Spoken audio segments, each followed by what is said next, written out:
اب گئے گھروں میں جو تھا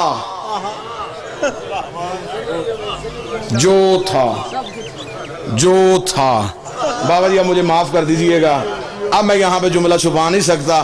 اب طریق نے یہاں پہ ڈنڈی ماری ہے. مورخ نے اسلامیات اور دینیات میں لکھا ہے فلاں بندہ اپنے گھر میں گیا، اس نے دیواروں پہ ہاتھ مارے، سوئی بھی نہ چھوڑی، سب کچھ اللہ کی راہ میں دے دیا. اس نے اتنے اونٹ اللہ کی راہ میں دے دیے، اس نے اتنے کنویں اللہ کی راہ میں دے دیے. قرآن منبر پہ لے کے آؤ، میں قرآن سر پہ رکھ کے طریق کا ضامن ہو کے اعلان کرنے کے لیے تیار ہوں. کسی نے بھی اللہ کی راہ میں نہیں دیا تھا، جس نے بھی دیا ڈبل کروانے کے چکر میں دیا،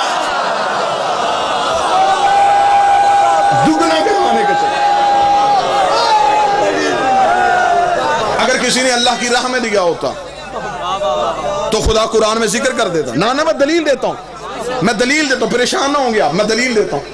اگر کوئی اللہ کی راہ میں دیتا، خدا قرآن میں آیت بھیجتا، جنہوں نے دیا ان کی روٹیوں کا بھی ہے،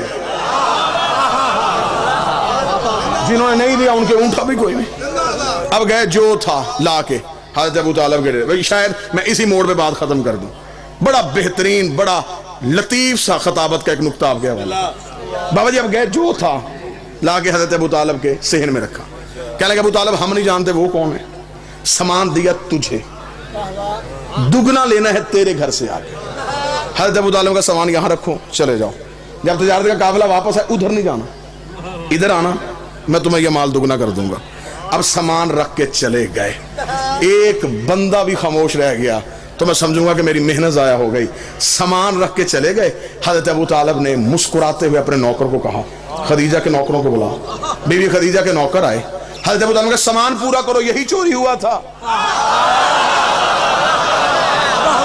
ہائے ہائے ہائے ہائے ہائے ہائے، سامان پورا کرو.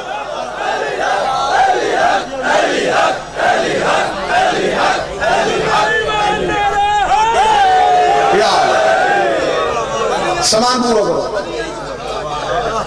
بابا مشتاق شاہ جی تاریخ اسلام کی یہ پہلی ریکوری ہے جو پوری ہوئی ہے. چور اپنے ہاتھوں سے سامان مالک کے گھر چھوڑ کے چلے گئے. بی بی خدیجہ کے نوکر پریشان ہو گئے. انہوں نے کہا کل ابھی ہم نے شکایت کی ہے، آج سامان مل گیا، یہ کہاں سے ملا ہے، یہ کہاں سے آیا؟ حضرت ابو طالب نے کہا اب سنیے، اگر لفظ ہی ہوتے ہیں خطابت میں، ہمارے پاس نہ سر ہے، نہ تال ہے، نہ سوزی ہیں، نہ کتابیں. ہم مسکینوں کے پاس لفظ ہی ہوتے ہیں، لفظ ہی آپ نے تولنے ہوتے ہیں. حضرت ابو طالب کو بی بی خدیجہ کے نوکروں نے کہا سردار یہ کہاں سے ملا؟ ابو طالب نے یہ کہاں چھوڑو، کہاں سے ملا؟ مال اٹھاؤ، خدیجہ کو جا کے دو، اور اس سے کہنا کہ ابو طالب کہتا ہے جب تجارت کا قافلہ واپس آئے نا، اس مال کا کوئی صدقہ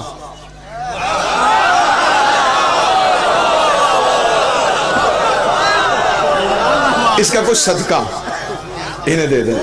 ابھی اسلام نہیں آیا، اسلام کی زمین زرخیز ہو گئے. جو بندے چپ کر کے بیٹھے ہیں، میں کتاب کا حوالہ دوں، صحیح بخاری میں لکھا ہے کہ جب غزوہ خیبر کے بعد، جب خیبر کے بعد مسلمانوں کا مال مدینے میں آیا، صحیح بخاری میں لکھا کہ اس دن مدینے کی گلیوں میں مسلمانوں کے بچے سونے کی ڈلیوں سے گئے ہوئے تھے. اس دن مسلمان دکانوں پہ جا کے اپنے پرانے کھاتے کھلوا کے اپنے قرضے واپس کر رہے تھے. اس دن اسلام امیر ہو گیا تھا. ایک ایک صحابی کے حصے میں صحیح بخاری کہتی ایک ایک کنتار سونا آیا تھا. کنتار کسے کہتے ہیں؟ ایک اونٹ کی کھال میں جتنا سونا آ جائے وہ ایک ایک صحابی لے کے اپنے گھر آیا تھا. اور اسی طریقے سے مسلم اشکات میں لکھ دیا گیا کہ جب میرے مولا علی گھر میں آئے تو ہاتھ میں خون سے بھری تلوار تھی. سیدہ اپنے مقام سے اٹھی، امتحاناً دے کے کہتی ہیں یا علی میں نے بوزر و کمبر سے سنا ہے آج اسلام امیر ہو گیا ہے، آج مسلمانوں کے بچے سونے کی ڈلیوں سے کھیل رہے ہیں، اور یہ بھی میں نے سنا ہے مذہب کو بھی آپ نے قتل کیا ہے، قلعہ قموس پہ علم بھی آپ نے گاڑا ہے، یا علی فتح بھی تیرے صدقے سے ہوئی ہے. آپ کا کوئی مال پیچھے آ رہا ہے، آپ کا کوئی سونا پیچھے آ رہا ہے. علی مسکرا کر میرے آقا کی بیٹی، میرے مولا کی بیٹی، تجھے نہیں پتا وہ صدقہ تھا، ہم سید ہیں، وہ صدقہ تھا، ہم سید ہیں. صدقہ کھانے والا سید نہیں ہوتا، اور جو سید صدقہ کھا لے پھر اسے علی ولی اللہ سمجھ میں نہیں آتا.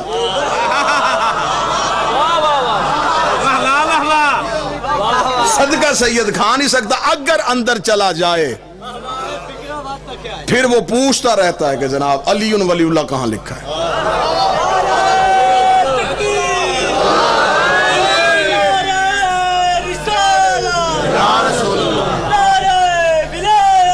علیہ نہیں گفتگو کا تمام اس مال کا کچھ صدقہ نہیں دے. چلے گئے بی بی خدیجہ کے نوکر جا کے بی بی کو خبر دی کہ بی بی سامان تو سارا مل گیا. بی بی کا سامان سارا مل گیا. پھر کہنے کہ وہ ابو طالب نے کہا ہے کہ اس مال کا کچھ صدقہ. تاریخ کہتی ہے کہ جب تجارت کا قافلہ واپس آئے 80,000 طلائی سونے کے دینار بی بی خدیجہ کو پہلے سے زیادہ منافع ہوا، کیونکہ اگلی رات جب تجارت کا قافلہ گھر سے نکلا چور محافظ بن گئے تھے. 80,000 طلائی دینار پہلے سے زیادہ منافع ہوا. 80,000 طلائی دینار کو یوں اپنی چادر میں لے کے اب پھر میں لفظ قیمتی کہنے لگا ہوں، کوئی منت نہیں، جو بول پڑے گا نوکر پہ احسان کرے گا. یوں 80,000 طلائی دینار اپنی چادر میں لے کے کائنات کی پہلی خمس دینے والی عورت سیدوں کے گھر حق دے کے گئی.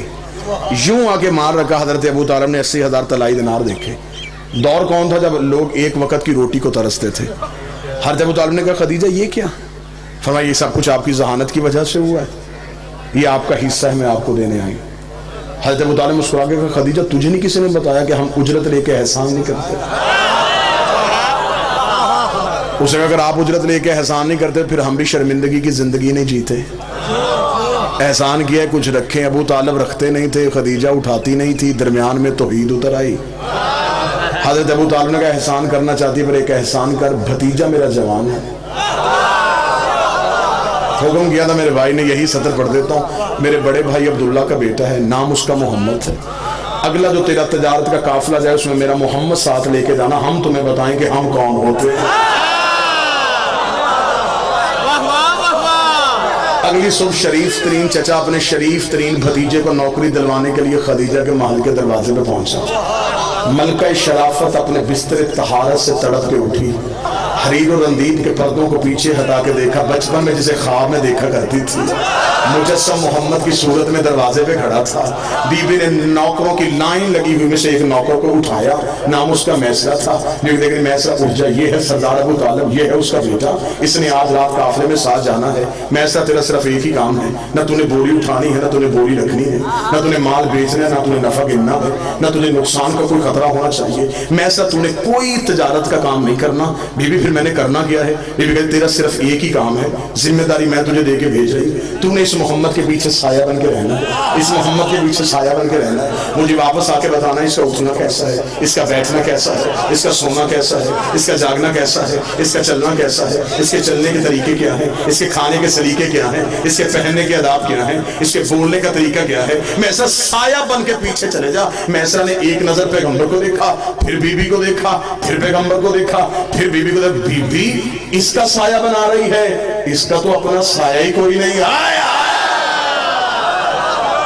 اس کا سایہ بنا رہی ہے، اس کا تو اپنا سایہ ہی کوئی نہیں ہے. ذاکرین کی مجلس ہے، ہر ایک ذاکر یہاں بانی کی حیثیت سے ہے. یہیں پہ ختم کر دیتا ہوں. چلا گیا. میسرہ بے چینی سے بی بی خدیجہ انتظار کرتے رہی. میسرہ واپس آیا. میسرہ نے محل کا دروازہ کھولا. بی بی دیکھا دی میسرہ خبردار یہ نہیں بتانا کس شہر میں زیادہ تجارت ہوئی، کس میں کم ہوئی، کتنا نفع ہوا، کتنا نقصان ہوا. میسرہ تجارت کی نہیں، مجھے میری عبادت کی باتیں بتا. میسرہ دیکھا تھا بی بی میں تجھے کیا کیا باتیں بتاؤں. یہ محمد عربی جنگل میں جاتا تھا، درندے اس کے پاس اپنی فریادیں لے کے آتے تھے، درخت اسے جھک جھک کے سلام کرتے تھے، پرندے اپنے پروں کا اس کے سر پہ سایہ کرتے تھے، ذرہ اسے اٹھ اٹھ کے درود پڑھتے تھے. بی بی جہاں بھوک لگتی جنت سے کھانا آ جاتا تھا، جہاں پیاس لگتی ٹھوکر مارتا چشمے ابھر آتے تھے. بی بی جبریل اس کے پیچھے چلتا تھا، میکائیل اس کے قدموں کی دھول کو صاف کرتا تھا، آسمان کی بدلی اس کے سر پہ سایہ کرتی تھی. بی بی دیکھتی میں سب چپ ہو جا، اتنا بتا عیب تو نہیں دیکھا؟ دیکھ تیری عزت کی قسم، یا وہ بے عیب ہے یا پھر یہ بے عیب. نہ اس میں کوئی ہے نہ اس میں کوئی ہے.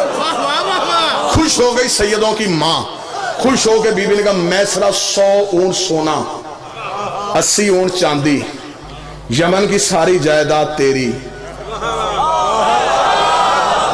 کہاں چلا گیا جھنگا مجمع. 100 اونٹ سونا، 80 اونٹ چاندی، 100 اونٹ سونا، 80 اونٹ چاندی، یمن کی ساری 100 اونٹ سونا غریب ہیں یہ.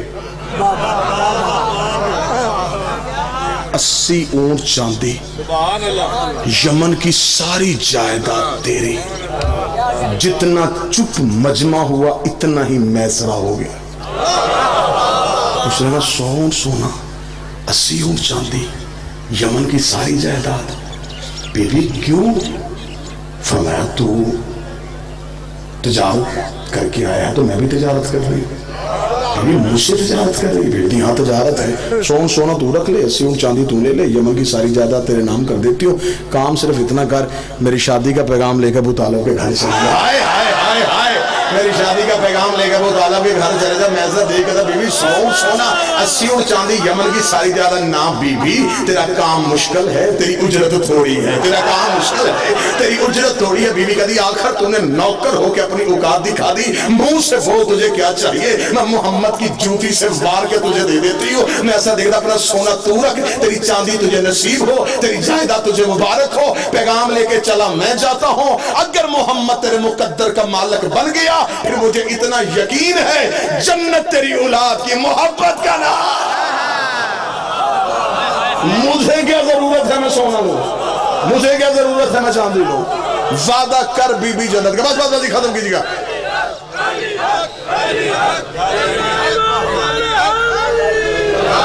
وعدہ کر بی بی جنت کا. وعدہ ہو گیا جنت کا, چلا گیا میسرا. اب یہاں میں چند بندوں کے ذہن پہ سوال آ گیا, وہ خطیب ہی کیا جو مجلس پڑھے اور چہرے نہ پڑھے. جی پیغام بی بی نے بھیجا. ہاں ہاں بی بی نے بھیجا. اگر پیغام نبی بھیجتے آج مولوی بھونک دیتا. مالدار جو تھی,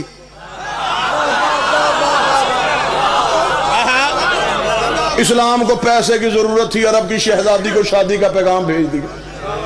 یا قبلہ شرائع صاحب مولوی دوسرا راہ نکال دیتا. مالدار عورت کو شادی کا پیغام بھیجنا نبی کی سنت ہے. خدا نے کہا نا خدیجہ, نا خدیجہ, میں اپنے نبی کے کردار پہ تہمت برداشت نہیں کرتا. تو پیغام بھیج, تو پیغام بھیج. جسے خطابت کے جملوں سے محبت ہے وہ لفظ کی قدر کرے گا. پیغام تو بھیج دے, پیغام تو بھیج, پیغام تو لے. تو جو میرے طرف کیجیے گا, پیغام تو بھیج دے. بی بی خدیجہ نے کہا میرے لب میں عورت ہوں, میری انا ہے, میرا مزاج ہے, میرا بھرم ہے, میں عورت ہو کے پیغام بھیجوں. تاریخ کیا لکھے گی, مورخ کیا کہے گا. فرمایا تاریخ جو لکھتی لکھنے دے, مورخ جو پھونک پر پھونکنے دے. پیغام تو بھیج. تو جو میری طرف کرنا, خدا کا وعدہ, تو جو میرے پیغام تو بھیج, پیغام تو بھیج. میرے اللہ میں پیغام کیسے بھیجوں. فرمایا تو پیغام بھیج, میں اللہ وعدہ کرتا ہوں تو پیغام بھیج, میں احسان کا بدلہ دوں گا. میرے مالک احسان کا بدلہ کیا دے گا. فرمایا شادی کا پیغام تو بھیج, وعدہ میں اللہ کرتا ہوں میں محمد کی شریعت میں نہ دوں گا. نکاح پڑھنے سے پہلے مولوی لڑکی کی مرضی پوچھے گا, پھر لڑکے کی رضا. میں سارے کے ساری نکاح کا اختیار ہی عورت کو دے دوں گا. بس میسرہ نے شادی کا پیغام دیا, شادی کا دن مقرر پایا, 10 ربیع الاول شادی کا دن طے پایا. نبی کی شادی کا دعوت نامہ وہاں سے چھپا جہاں سے قرآن چھپا تھا. حضرت ابو طالب نے نبی کی شادی کا دعوت نامہ تقسیم کرنے کے لیے اپنے پرانے کمی کو بلایا. جبریل, میرے محمد کی شادی کا دعوت نامہ تقسیم کر کے. دعوت نامہ تقسیم ہو گیا, براتی اترنے شروع ہو گئے. آپ شادیوں میں جاتے ہیں, جس گھر میں شادی ہو, شادی سے 1 ہفتہ 10 دن پہلے قریبی عزیز آ جاتے ہیں. پھر وہ جو گھر کا بزرگ ہوتا ہے اسے کہتے ہیں جی ہم پہلے اس لیے آ گئے, آپ کے گھر میں شادی ہے, ہمارے لائق کوئی حکم, کوئی خدمت, کوئی ذمہ داری, کوئی کام. ابو طالب کے صحن میں 1.25 لاکھ نبی کہہ رہے تھے, ابو طالب بتا ہمارے لائق کوئی خدمت, کوئی حکم, کوئی ذمہ داری. حضرت ابو طالب نے ذمہ داری لگائی, یوسف تو میرے محمد کے حسن کا صدقہ دے, ابراہیم تو میرے نبی کے سر پہ تاج خلت رکھ,